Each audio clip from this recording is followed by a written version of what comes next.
Hello guys, स्वागत है आपका मेरे यूट्यूब चैनल स्टडी विद अमन कुल में। आज हम आपके लिए director of education GHCT of Delhi की वर्कशीट नंबर 23 लाए हैं, जो कि क्लास 8 के लिए है। सब्जेक्ट आपका इंग्लिश है। डेट है 16 दिसंबर 2020। Name of the student and name of the class teacher आप फिल कर लेंगे। आज हम वही चैप्टर, वही हमारा जो लेसन है, this is Jordi spawn, continue करेंगे।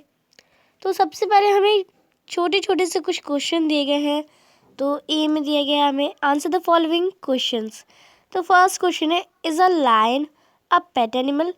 क्या लायन एक पेट एनिमल है? तो हाँ या ना? तो नहीं, आपको पता है ये एक जंगली जानवर है। ये पालतू जानवर तो नहीं है, जंगली जानवर है, पेट एनिमल नहीं है। ये है आपका वाइल्ड एनिमल। ये आपका वाइल्ड एनिमल है। तो आप इस पर नो पे टिक कर देंगे, टिक द करेक्ट ऑप्शन है इसलिए। सेकेंड क्वेश्चन है, write the name of some animals you see at your home और इन अ विलेज। तो आपको पता है, आपको बताना है, कुछ नेम्स बताने एनिमल्स के जो आपके घर के आसपास या आपके गांव के आसपास पाए दिखते हैं आपको। तो आप कह सकते हैं कैट, डॉग, और क्या कह सकते हैं, और काऊ, गॉट, रैबिट, और ऐसी डियर। डियर तो थोड़ा जंगल में हो जाएगा। मंकी दिखते हैं, तो ये सब आप लिख सकते हैं। तो मैंने यहाँ पे कुछ लिख दिए हैं। कैमल होता है, क्योंकि राजस्थान में कैमल ज़्यादा उनके घर के आसपास दिखते हैं। तो आप इसमें कैट, डॉग, काऊ, डियर, मंकी, कैमल और रैबिट भी लिख सकते हैं। तो ये सब आप लिख देंगे अपने सेकंड क्वेश्चन में। थर्ड क्वेश्चन देखते हैं, which animal do you like the most? तो आपको कौन सा एनिमल सबसे ज़्यादा प्यारा लगता है? तो आपका ज़्यादातर यही होगा, जो सबसे ज़्यादा एनिमल प्यारा है आपको, वो आपके घर में भी ज़रूर होगा। ज़्यादातर लोगों के घर में होगा। तो रैबिट एनिमल है जो मुझे सबसे ज़्यादा पसंद है। Rabbit animal I like the most. अब आप इसमें ये भी लिख सकते हैं क्यों हमें अच्छा है, पर इसमें हमें इतना ही पूछा गया तो इतना ही लिख सकते हैं हम। तो आपका रैबिट है तो रैबिट लिखिए, डॉग है तो डॉग लिखें, कैट है तो कैट लिखें, काऊ वगैरह जो आपका फेवरेट है आप वो लिख सकते हैं। तो मेरा रैबिट है। बी है आपका, read the following passage from the lesson. ये पैसेज आपको जो दे रखा है, ये सारा लेसन में से है, जो आपका लेसन है। हमने पिछली बार भी पैसेज में पढ़ा था, तो हमने क्या पढ़ा था उसे एक बार रिवाइज कर देते हैं। कि एक जॉडी के फादर को रैटल स्नेक ने काट लिया था, और उन्होंने रैटल स्नेक के कोई जब काटता है तो हिरन का जो लीवर होता है, हार्ट होता है, वो लगाया जाता है। तो जो जॉडी के फादर होते हैं वो भी डो यानी हिरन का लगाते हैं। वो रैटल स्नेक के काटने पर वो हिरन का लीवर या हार्ट लगाते हैं, तो वो भी ठीक हो जाते हैं। अब वो अपने घर चल जाते हैं। पर ये सब चीज़ें हो रही होती है ना, वो जॉडी देखता है। तो जॉडी देखता है वो जो डो था, वो जो हिरन था, उसका एक बच्चा भी था, जिसे हम क्या कहते हैं, फॉन कहते हैं। तो वो भी फॉन है, वो अकेला बच गया क्योंकि जो उसकी माँ थी वो मर गई। हिरन मर गया था क्योंकि जो उसके फादर थे उन्होंने अपनी जान बचाने के लिए हिरन को मार दिया था, उसके हार्ट को ले लिया था। तो ये सब जॉडी देखता है। जॉडी सोचता है कि अब जो ये फॉन है ये तो बहुत अकेला रह जाएगा। तो ये अपने फादर से बात करता है जब वो घर जाते हैं। We took its mother and it was to blame. Surely it seemed too ungrateful to leave it to starve, son. I can't say no to you. I never thought I didn't live to see another day. तो इसमें बताइए कि हमने उसकी माँ को मार के कितना गलत करा है। और हमने ना उसके बच्चे को बचाया। उसका जो हिरन का बच्चा है वो अभी भी घूम रहा होगा खाने के लिए, वो रह नहीं पा रहा होगा अकेले। अपनी माँ के बगैर तो कोई रह नहीं पाता है, और वो खाने के लिए हर जगह घूम रहा होगा। तो जो पिता हैं जॉडी के, वो कहते हैं मैं तुम्हें मना नहीं कह सकता, क्योंकि जॉडी वो फॉन को अपने घर लाना चाहता था। तो उसके फादर कहते हैं मैं तुम्हें मना नहीं कर सकता, क्योंकि मैंने सोचा भी नहीं था कि मैं अगला दिन देख पाऊँगा। जब उनको रैटल स्नेक ने काट लिया था, तो उन्होंने सोचा भी नहीं था कि वो अगला दिन देख पाएंगे। आगे आपका, can I ride back with Millwheel and C if can I find it? तो जॉडी कहता है कि क्या मैं मिलविल के साथ जाकर, एक घोड़े पर जाकर मिलविल के साथ, मिलविल कौन एक इंसान का नाम है, जो उनके घर में ही रहते हैं और वो घुड़सवारी करते हैं। तो वो बोलता है कि क्या मैं मिलविल के साथ जाके उस जॉडी का जो फ़ोन होता है, जो हिरन का बच्चा होता है फ़ोन, उसे क्या ढूंढाऊँ। तो tell your ma I said you can go. He sidled back to the table and sat down. He mother was pouring coffee for everyone. तो वो कहता है कि अपनी माँ से कहो कि मैंने हाँ कर दिया है तुम्हें जाने के लिए, पर अपनी माँ से भी एक बार परमिशन ले लो। तो वो जहाँ पे उसकी मम्मी होती है वहाँ पे वो जाके टेबल पे बैठ जाता है और उसकी मम्मी क्या कर रही होती है, कॉफ़ी बना रही होती है सबके लिए। तो आगे देखते हैं अब उसकी माँ के साथ कंजर्वेशन है। ही सेड माँ पापा पा सीज I can go bring back the fawn. क्या मम्मी मैं पापा ने मुझे कहा है कि क्या मैं उस फ़ोन को वापस ले आऊँ घर में। She held the coffee pot in the mid air. और उन्होंने हाथ में मतलब वो ज़मीन पे भी, उन्होंने टेबल पे भी नहीं रखा था और अब पी भी नहीं रही थी वो चाय कॉफ़ी, वो अपने हाथ में मिड एयर में रखी हुई थी। What phone. तो वो कहती क्या फ़ोन, क्या क्या हिरन का बच्चा। The fawn belonged to the dog we killed.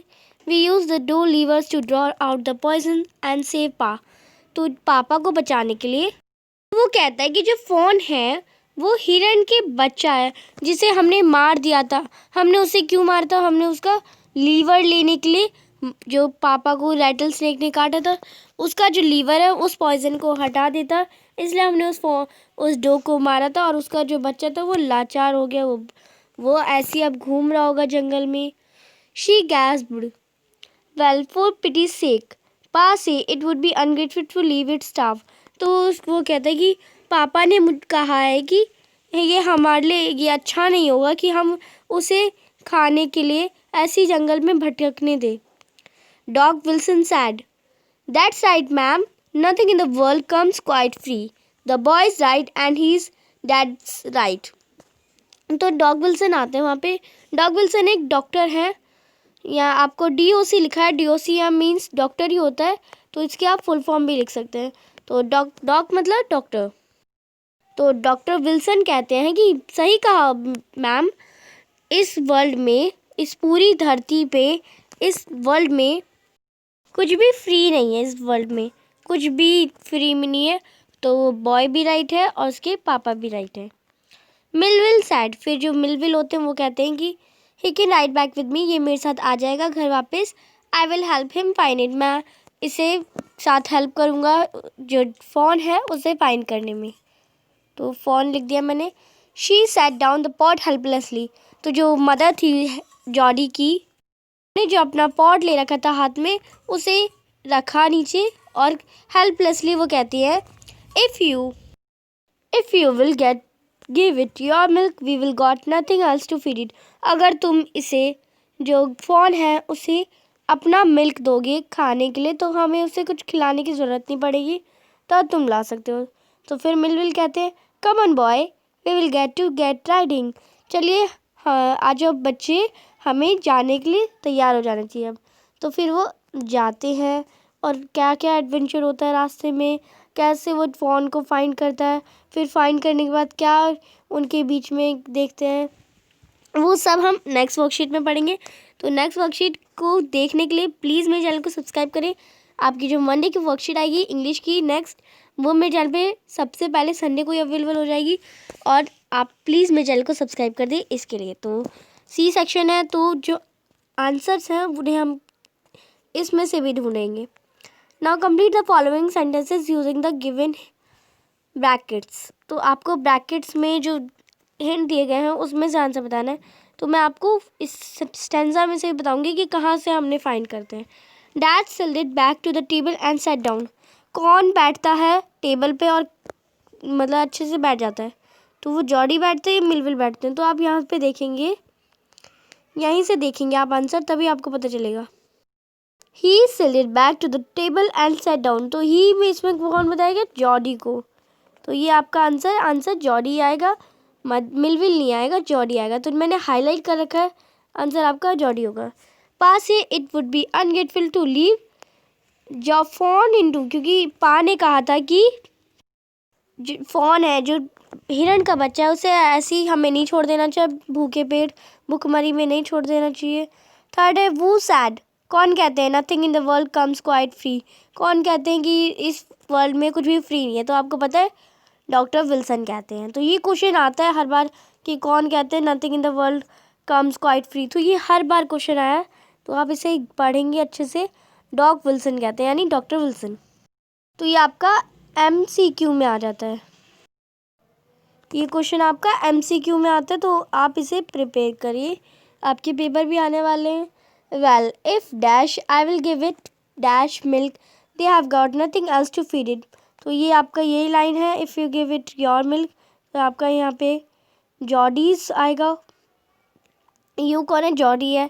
I will get your यानी his milk, they will got nothing else to feed it. तो ये मदर हर नहीं आएगा, ये आएगा Jody's his. Can I ride back with Millwheel and see if can I find it pa? तो क्या मैं जा सकता हूँ मिलविल के साथ और फाइंड कर सकता हूँ किसको? पा को या फन को? तो फोन को। तो ये आपका आंसर है। तो ये आपकी आज की वर्कशीट कंप्लीट होती है। प्लीज़ मेरे चैनल को सब्सक्राइब करें। आज का आपका क्वेश्चन है, प्लीज़ इसे कमेंट सेक्शन में आंसर करिएगा। DOE, इसकी मीनिंग बताएंगे। डो कहते हैं, इसका गूगल सर्च करेंगे और कमेंट सेक्शन में मुझे आंसर करेंगे। मैंने आपको वर्कशीट में बताया, इस वीडियो में बताया। कमेंट करिएगा, चैनल को सब्सक्राइब करिएगा और अगर वीडियो अच्छी लगी तो लाइक एंड शेयर करिएगा। Thanks for watching video. Bye bye guys.